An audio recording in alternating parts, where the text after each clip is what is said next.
Awesome. So, yeah, I know a lot's been going on, and I am so sorry that we didn't do it last week. It's been a crazy, crazy, crazy couple weeks for me, but things are finally starting to mellow out. For those of you that don't know, I was in Ottawa, if you I know was where just that gonna is. say, Yeah, vacation. capital city. Yeah, I decided to milk the rest of my vacation, pretty much drain it for what I had in the year.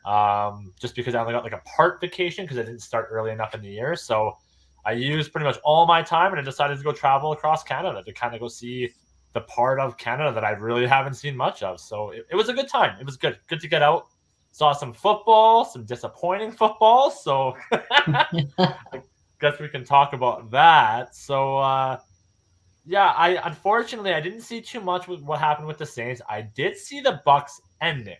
We'll talk about that after, I guess. But yeah, I don't know how your guys' games was, but the weather conditions were so bad for Washington and Atlanta. It was gross. Like just pouring outside. Like I don't know. It was nasty. It was nasty. There's a lot of things that went wrong in that game, but I don't know. It's to a point now that I'm kind of seeing that it's repetition now at this point. It's the same mistakes happening over and over and over again.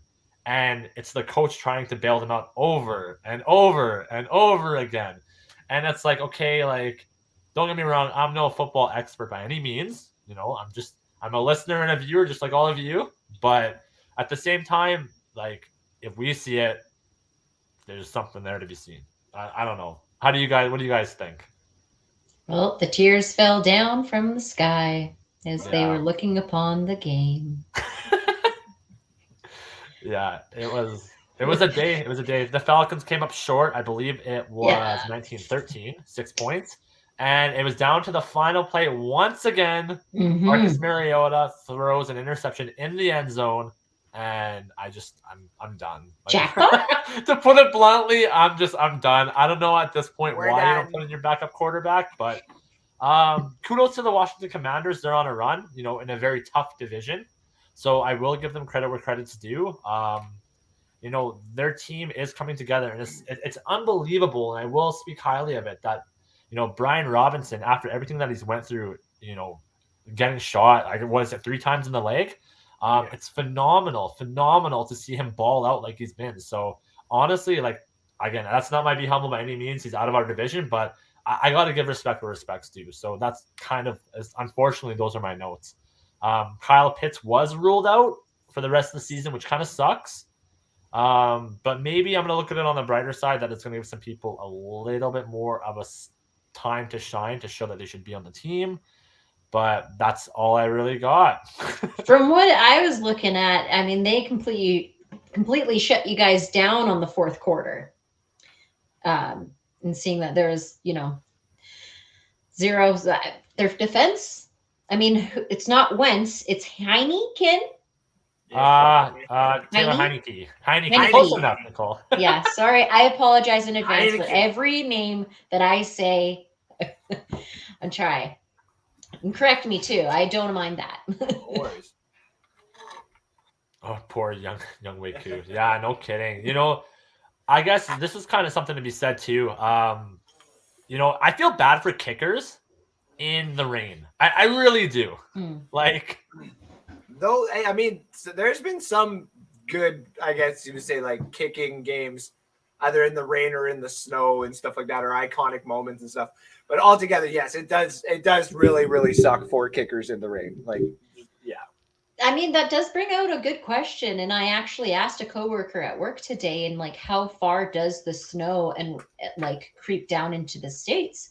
Because there's indoor. I was thinking this as a soccer player, and I know the World Cup's going on right now, but there's like indoor soccer and outdoor soccer, and there are different like rhythms that attribute to that. And with that being a home field, is there a more home advantage to the people that are at that play in an outside stadium all the time as a home comparatively to the visitors, just like the Avalanche with the altitude? You're not wrong, actually. So speaking from experience, I've played soccer my whole entire life. I believe 17 years. And the one thing that I can say, like, and I guess it kind of does relate to it, is depending on like an indoor soccer field and how you play, there's different bounce based on how the turf is laid and everything like that. So absolutely, that's 100% a factor into anything. And just like with the fields, right? Like if you looked at, I believe it was one of the punts from Washington, right? They punted it like pretty much to like the 10, 5-yard line. Oh, yeah, and it because did. of how wet it was and it rained, it literally just boop, done. Like it was just there. Didn't Dead stop. have barely any bounce, right? So no, that's definitely a factor that plays into it for sure. Cool. Yeah. So the Saints. Well. The Saints did come marching in the week before, and I was ready to party on last week with you guys. But unfortunately, it came down to a sad drought. I blame it on playing in the afternoon. Afternoon delight, not so much for us. Because we've been playing in the morning every single time. Like that's the thing is pajamas and Saints, Sunday mornings. Yep. This was the first afternoon game. I mean, I hated it. We didn't even get a single point on the board. Brutal. And I have to give it out to my coworker, Ed. Shout out to Ed. I hope you're happy with McCaffrey. But yeah. He's a 49ers fan, I'm assuming. Yeah. We ran over the LA Rams, though. I just want to point out we had a great game. I had notes. They were listening to us. They listened to our podcast. And then all of a sudden, it's been a roller coaster. It really broke my heart. 4 and 8. 8's my favorite number, and that's how you break my heart. That's how you do it? That's how you do it. So, yeah, those are my feelings and intentions. So, yeah, that's what I got. What was the final score?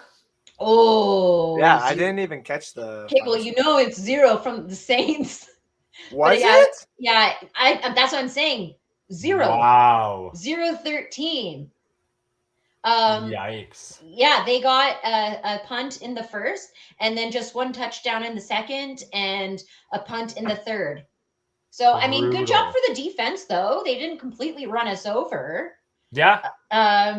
But the offense, I mean, we'll get into a little bit later on, but yeah, our rushing yards, they had 96, we had 63. I don't know. Yeah, I didn't like it. Chalk it up as we'll move on to next week. But there's a lot of talk about, and I'm happy you're on today, Foobs, because I definitely want to pick your brain. Ugh. That Browns and Bucks game. Let me tell you your honest opinion. I blame the violator of the field. We shouldn't have been playing on it. Doesn't count. Like how could your team lose on the Christmas Eve of Deshaun Watson? Okay, that's what I want to know. I love how you say that. Yeah, it basically comes back. So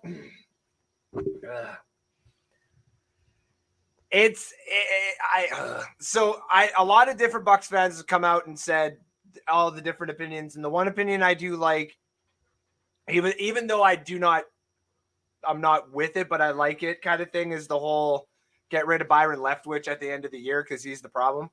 Get rid of Todd Bowles. I'm already done. The fact that he doesn't call the timeout on 4th down, the fact that he basically takes like no accountability. He basically told Buccaneer fans like, "Oh, do you like that no risk it, no biscuit type of stuff that we had? Yeah, you like that? It's gone. It's not here anymore. Bruce Arians is retired. It's my way, and we're gonna do it nice and slow and get 19 points a game. I'm so done. I'm so done. And the problem is this is the problem. I kid you not. This is gonna sound so funny. Does the way I sound familiar? Does this sound familiar? This sounds like before Tom Brady came to the Tampa Bay Buccaneers, and where I just inevitably know every single year is just a throw off year because we're the Tampa Bay Buccaneers and we don't know how to do shit anymore. I mean stuff anymore. I forgot what platform I'm on. Apologies to everybody out there on the Let's Talk Football platform. I am not happy with the fact that the Tampa Bay Buccaneers are having this type of malfunction when we should be going, when the Rams are having an issue, the Cardinals are having an issue. There's so many bad teams or good teams having issues. And we'll talk about it obviously later on. Our team doesn't even have its first round pick. It's currently sitting number 6 to Philadelphia.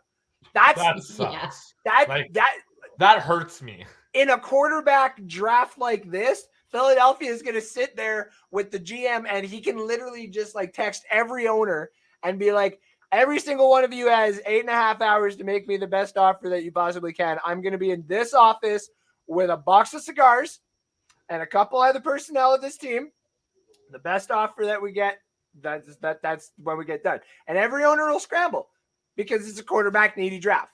So what's funny about that actually is, it kind of ties into what you were saying too, before we move on to the next topic, is I was reading something because right now currently that the Chicago Bears have the 2nd overall pick. And the big rumor going around is that they're going to trade their 2nd overall pick for a ton of picks. Yeah. A ton of picks. Is what I'm hearing right now is the rumor mill. So you never know, honestly. Like, Nick, think about Rosario? Lila? Think about it this way. If I believe if the current it's Houston, and then I do believe it's I should just pull it up actually. I think it is Chicago. I think it's Houston, then Chicago. And then I believe, I don't know the rest of them, but I know the 10th is Houston again. They have the 1st and 10th currently.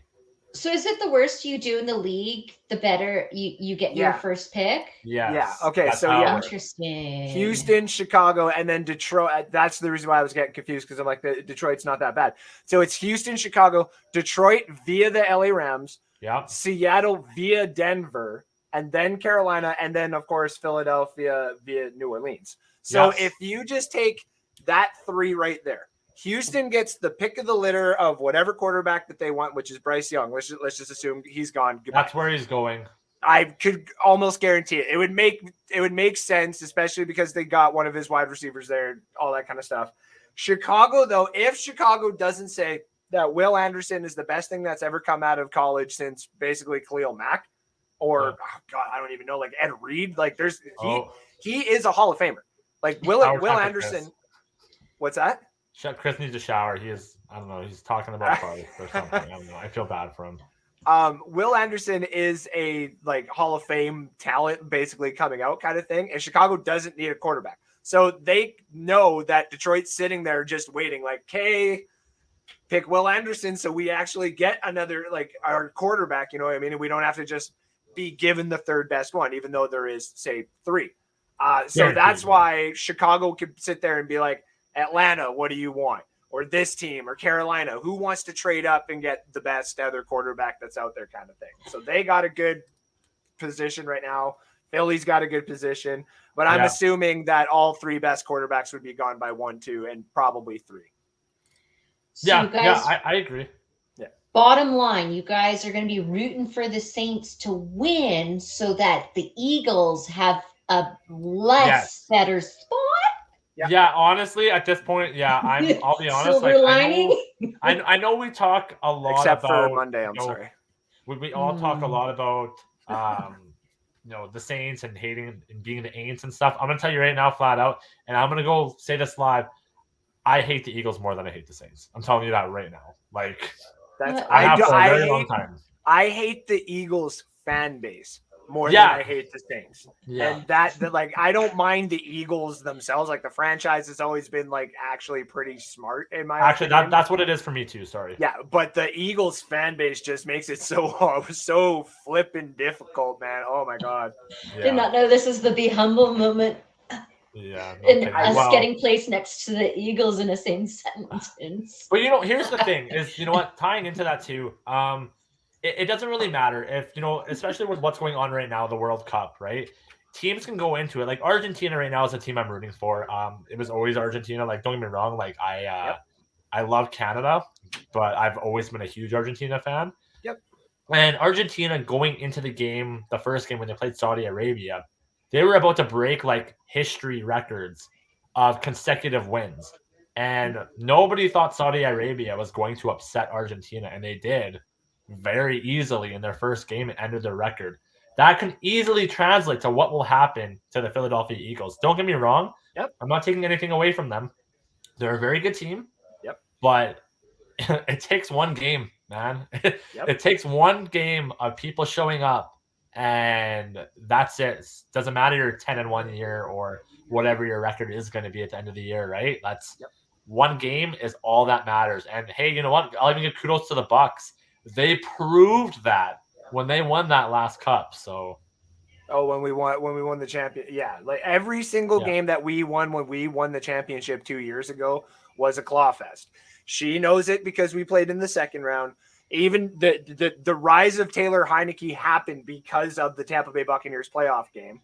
That Packers game, even though we spanked them pretty early and stuff like that, still I was like goosebumping all the way to the fourth quarter because you never know what could happen with Aaron Rodgers. And then, of course, the Super Bowl, where everybody's messaging me in the third period being like, congratulations. And I'm like, shut up.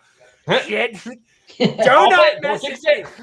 Do not message me right now. So, yeah, fair. Yeah. So I guess in our game, when we played Washington, I would say my stud probably it's a tough one because there wasn't a lot that I really liked. Honestly, Tyler Algier. Tyler Algier is honestly just balling out. Considering he was a 5th round pick, I don't see another option where he should not be a 1A, 1B kind of scenario for a running back. You know, Cordero Patterson, he is getting a little bit old. I do want to see him stay, obviously, on the team, but you know, his years probably are numbered considering he is, I believe, 31-ish, give or take. I can't exactly remember the age, but running backs typically don't really go too much longer besides that. Typically, their position is usually one of the more short-lived just because of how much they get hit as running backs. So his time will be numbered for sure. So I would like to see whoever we are going to kind of move into that role, pair up with Tyler Algier. And the fact that he is one of our top running backs right now in terms of touchdowns too. I'm liking what he's doing, especially for a 5th round pick. Unfortunately, my duds, though, is going to have to be Arthur Smith. You can only have so many excuses in the book to actually go and say that, okay, you know, Marcus Mariota is our guy. But at the same time, he still is throwing interceptions at crucial moments. And the fact is don't get me wrong, the fan base doesn't necessarily dictate who plays and who isn't playing on the field. But when you have constant sources going at you saying, why aren't you putting in your backup quarterback to see what he's doing? It's kind of making you look like an idiot. So that's my depth for the week. Who's Mr. Smith? Arthur Smith is the coach. Oh. May I interject with that? Because I did have an actual point that I wanted to bring up about, say, like the Falcons, which kind of leads into, and I'm already going to apologize because it kind of leads into the shot against the Saints. Yep. But I'm here. So I'm here for it. Don't worry. We know that Arthur Smith is still technically a young coach, and like he's been part of the whole. Like we had the conversation that he's kind of rich and stuff like that. But I've also said too that he's good for the players, but he does also fall in line. You know what I mean with like say ownership.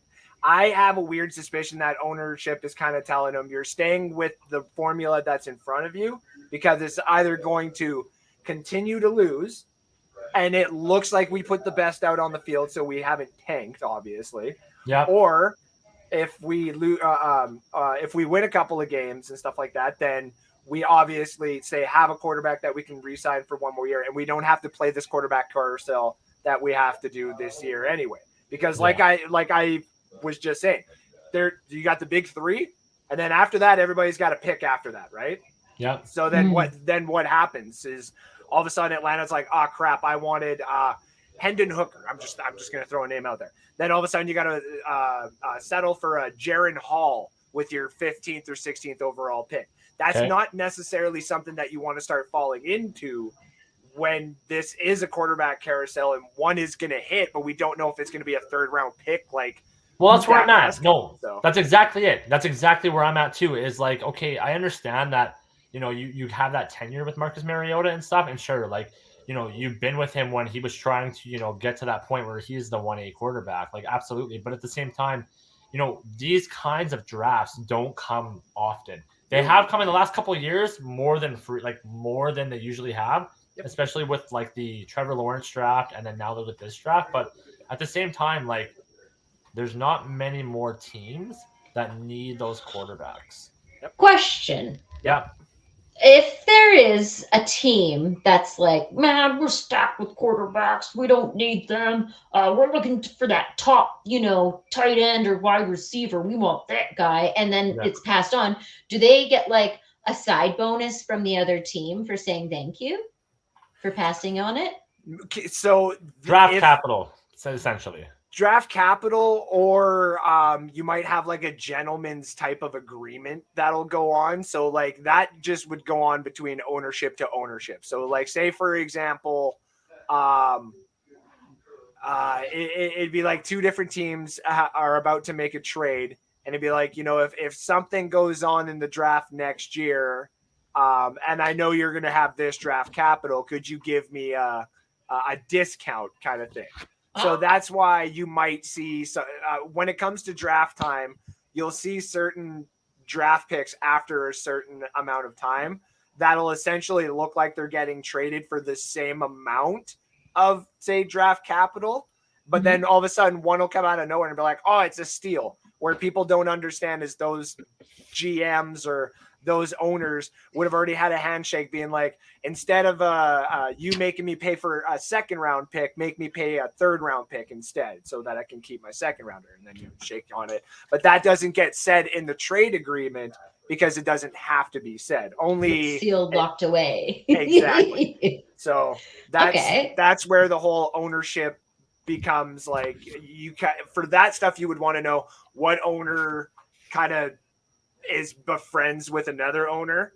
That's why, like with the recent stuff that came out about Robert Kraft and Jerry Jones kind of bickering at each other, and the owners meeting kind of shows you that there is a little bit of a divide. But you're not going to see too many trades between the New England Patriots and the Dallas Cowboys then. So yeah, or they're not going to be in any good graces to be trading, for example, at that point. So. Yeah, no, that's exactly it. Absolutely. Sorry. Had to move locations to find a charger. Apparently the port that I was at didn't want to charge my computer, so kind of sucks. But the other quick point I was going to make about that with regards to like you is obviously you want to be up and high because if, for example, you had a shot at CJ Stroud or Bryce Young, your offense would just look absolutely amazing.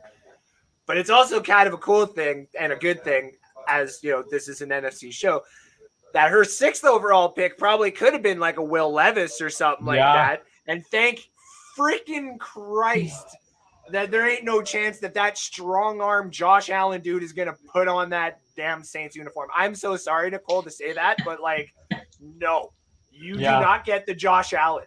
You do not get to sit there and just produce a Josh Allen in the NFC South. No effing thank you. Yeah, I don't want any part of that. No part of that at all. Allen is okay.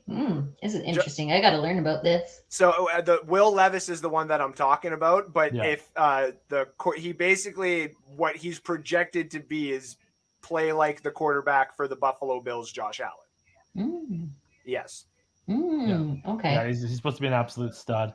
And the thing is too is even right now with what happened with Michigan and Ohio State is now because of everything that like people they're gonna kind of sleep more on CJ Stroud and he's gonna fall a bit. Man, and teams would be dumb. Yep. Oh, absolutely. They will be, but that's what's gonna happen. And now JJ McCarthy's like capital is gonna go way up. Oh my god, we want JJ McCarthy because of what he's doing in Michigan. It's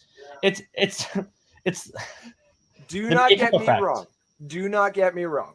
I still think like CJ Stroud, in my opinion, he's kind of like the Trey Lance. He's the new style of quarterback that you want, where he is proper accuracy all across the board and just has that little bit extra ability to be mobile. He's not a mobile quarterback, but if you need him like Aaron Rodgers has done and Patrick Mahomes has done kind of thing to be that's what he could be. CJ Stroud at his high point could essentially be Patrick Mahomes, but I see that more being the USC kid, but he doesn't come out for another 2 years there. Yeah. And Bryce Young is essentially just Kyler Murray, but more polished. So go ahead. Yeah, I agree. I was going to say he's probably, again, I have my own viewpoints, and I'm sorry for all the Alabama fans here. I have my own viewpoints on Alabama quarterbacks, even though this year I'm going to say is an oddity of a year for Alabama quarterbacks. But honestly, I think, in my opinion, that Bryce Young is the best that I've seen come out of Alabama in a very long time. Mm-hmm. He is That's going what to be I fun. will say. And any one of the, like, if I could get all three of those quarterbacks this year in the NFC South, I wouldn't care which one necessarily goes to the Saints or the Falcons. But it's not going to happen. So no other team can have any of those quarterbacks. I'm sorry. Fair. Mm-hmm. Thanks for watching. If you like that clip, be sure to check out the other great content from the Let's Talk Football community. And as always, please like, subscribe, and hit that notification bell so you'll be notified when more great content like this becomes available.